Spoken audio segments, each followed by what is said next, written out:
tout simplement en train d'évaluer la gouvernance politique, économique et sociale que nous avons vécue tout au long de cette dernière décennie marquée par le règne de son Excellence M. Ismaïl Omar Guelleh.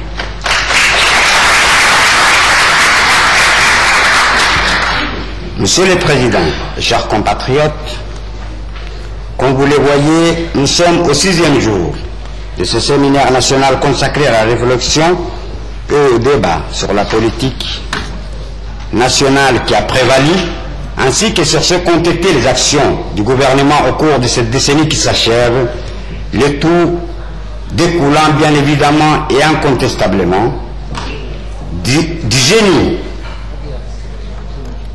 Le tout découlant bien évidemment et incontestablement du génie et de l'initiative éclairée d'un grand homme d'État, le grand maître de la grande étoile de Djibouti, que son Excellence M. Ismaïl Omar Guelleh, à qui le peuple djiboutien a dû confier sa direction et sa destinée il y a à peine 10 années de cela.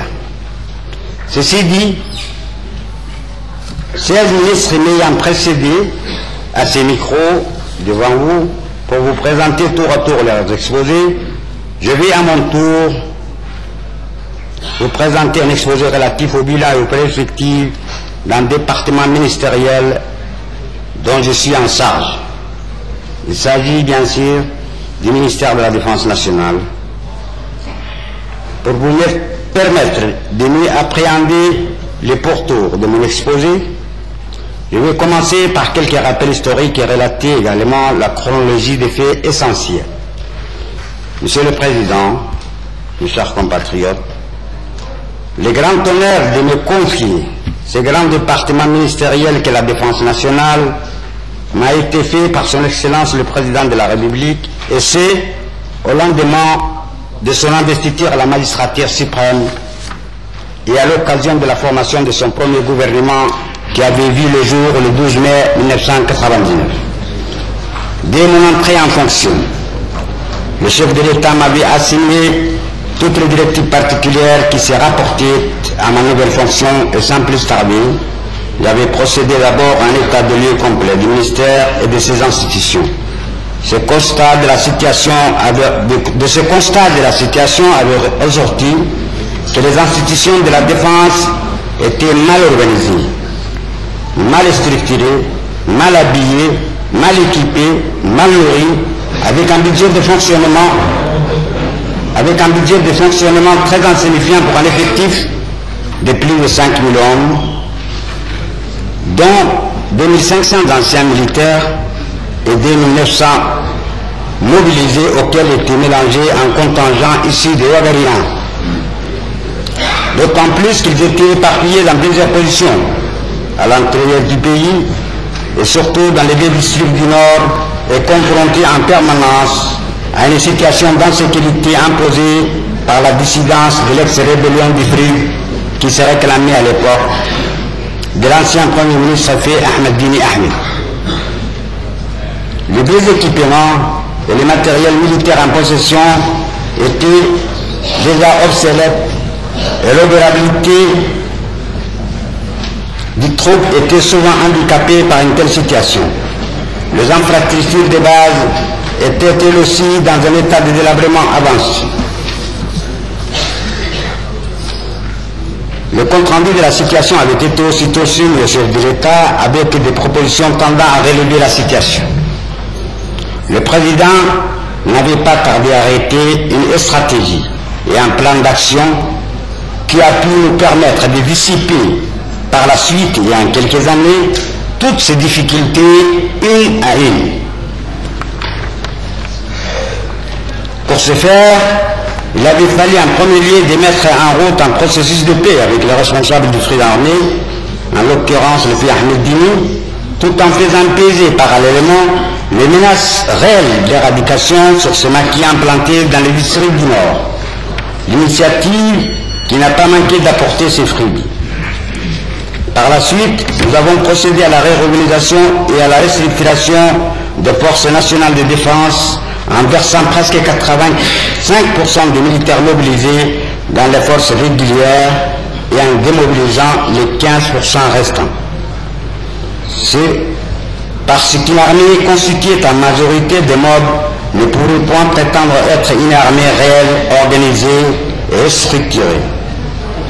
Après le premier pas dans ce sens, le chef de l'État décida d'entamer son plan d'action pour doter nos institutions des équipements et des matériels militaires dignes de ce nom, qui nous ont été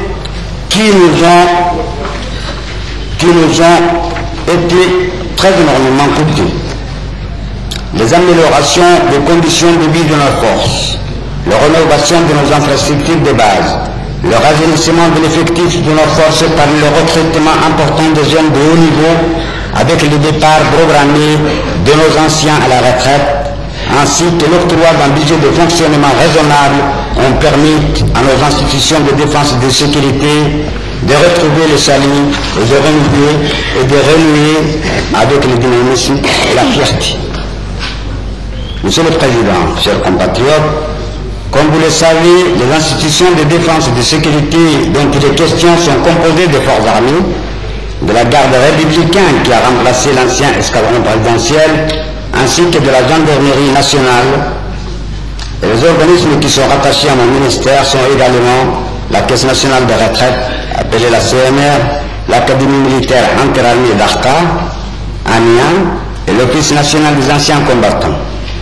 Monsieur le Président, chers compatriotes, l'essentiel de mon exposé sur le rappel historique ainsi que sur le bilan des activités de mon ministère se résumant ainsi, je me permets de vous énumérer l'essentiel des perspectives d'avenir envisagées. Il s'agit de maintenir le cap et de s'atteler à la sauvegarde des acquis et du patrimoine.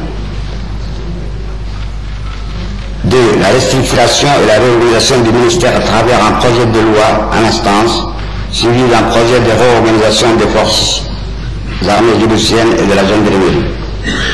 La décentralisation très prochaine du budget de fonctionnement au niveau des corps, formation et services, et la mise en place d'un système de contrôle et de suivi permanent. L'amélioration des infrastructures sanitaires au profit des personnels des institutions et de leurs familles, par la construction d'un hôpital décent et des infirmeries au niveau des garnisons du centre et de l'intérieur. Renforcement de l'effectif de la garde républicaine et de la gendarmerie nationale avec la création pour cette dernière de nouvelles unités telles que le GIGN et les unités de garde du corps. Rénovation des casernes et postes isolés et la construction d'un camp militaire décent à Adaïo. Projet de construction d'un nouveau bâtiment qui abritera le ministère de la Défense nationale actuellement logé dans des anciens villas en état de délabrement avancé et hérité de l'ancienne puissance coloniale. Un nouveau bâtiment est aussi nécessaire pour abriter le haut commandement des forces armées de Djibouti. 8e, équiper de panneaux solaires tous les postes militaires de zones reculées avec installation de frigos et de téléviseurs afin qu'ils soient améliorées les conditions de vie des militaires en poste isolés. Participation de nos forces à toutes les missions humanitaires ou de maintien de la paix au niveau de la région, du continent et internationalement, si elles sont recommandées par le Conseil de sécurité des Nations Unies ou de l'Union africaine. Projet de construction de logements de familles militaires en cours et à venir. Projet de réforme et de restructuration au niveau de la caisse militaire de retraite, ainsi que la rénovation complète du vieux bâtiment qui l'abrite. Acquisition de nouveaux équipements et matériels militaires dont les institutions ont grandement besoin actuellement. Monsieur le Président, chers compatriotes, tel est le résumé essentiel de mon exposé. Je vous signale par ailleurs que par souci du temps, j'ai dû passer outre plusieurs sujets qui pourraient sûrement vous intéresser. Enfin, je m'excuse d'avoir été peut-être un peu long dans mon intervention et je me tiens à votre interdisposition pour répondre à toutes vos questions et apporter tous les éclaircissements que vous allez souhaiter. Je vous remercie tous pour avoir